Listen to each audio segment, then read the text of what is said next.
അപ്പോൾ ഇതാണ് കേട്ടോ ബ്രിനാരയുടെ S12 മൈക്രോഫോൺ. ഇതിൽ HD quality, intelligent noise reduction, reverb mode, അങ്ങനെ പല ഫീച്ചേഴ്സും നൽകിയിട്ടുണ്ട് കേട്ടോ ഇവർ. അപ്പോൾ ഇതാണ് ഇതിൻ്റെ പാക്കിംഗ് വരുന്നത്. ഓക്കെ, ഇനി നമുക്ക് ഇതിൻ്റെ അകത്ത് നിന്ന് നോക്കാം. ഓക്കെ, ഇതിന് നമ്മൾ മൈക്രോഫോണിന് നല്ലൊരു സ്പേസ് അവർ റെഡിയാക്കി, ഡാമേജ് കുറക്കാൻ വേണ്ടി. ഇത് അതിൻ്റെ റിസീവറാണ്. ഇനി ഇത് അതിൻ്റെ മൈക്കാണ്, മൈക്രോഫോൺ. ആൻഡ് ഇത് അതിൻ്റെ നോസ്, അതായത് വിൻഡ് പ്രൂഫ് ഒക്കെ പറയും, മൗസ് നോസ് ഒക്കെ പറയാം. ഓക്കെ, പിന്നെ ഇതിന് ചാർജർ വന്നിട്ടുണ്ട്.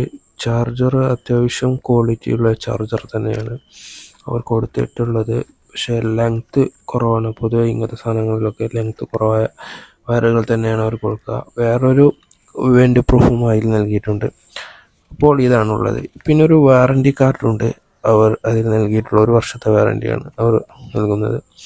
പിന്നെ അവരുടെ ടേംസ് ആൻഡ് കണ്ടീഷൻ, നമ്മൾ എങ്ങനെയൊക്കെ അവർക്ക് വാറണ്ടി തരാൻ കഴിയും എന്നുള്ളതാണ്. പിന്നെ അതിൻ്റെ മാനുവലും. പിന്നെ നമുക്ക് ഇതിനെ ഓപ്പൺ ആക്കാൻ നോക്കാം. ബാക്കിലൊരു സ്വിച്ച് ഉണ്ട്, പവർ ബട്ടൺ. ആകെയുള്ള സ്വിച്ച് ഈ സ്വിച്ച് മാത്രമാണ്. ഇത് അമർത്തി പിടിച്ചാൽ, ഒരു 3 സെക്കൻഡ് അമർത്തി പിടിച്ചാൽ തന്നെ ഓണാകും. ഇതുപോലെ പച്ച ലൈറ്റ് സാവധാനം മിന്നി നിൽക്കും. അങ്ങനെ ഓണായി എന്ന് ഉറപ്പ് വരുത്താം. ഇതാണിപ്പോൾ അതിൻ്റെ റിസീവറായി വരുന്നത്. നമുക്ക് ഇത് നേരെ ഫോണിൻ്റെ പുറകിൽ കുത്തി കൊടുക്കുന്നതാണ്. അപ്പോൾ അതിൻ്റെ കണക്ഷൻ അതിനനുസരിച്ച് വരുന്നതായിരിക്കും. ഓക്കെ, ഇപ്പോൾ ഇതിങ്ങനെ നീല ലൈറ്റ് കത്തിക്കൊണ്ടിരിക്കും. ഇപ്പോൾ ഇത് കണക്റ്റായി എന്നാണ് അർത്ഥം. ഈ കണക്റ്റ് ആയില്ലെങ്കിൽ, കണക്റ്റ് ആയാൽ പച്ചയും നീലയും കത്തിക്കണ്ട് നിൽക്കും.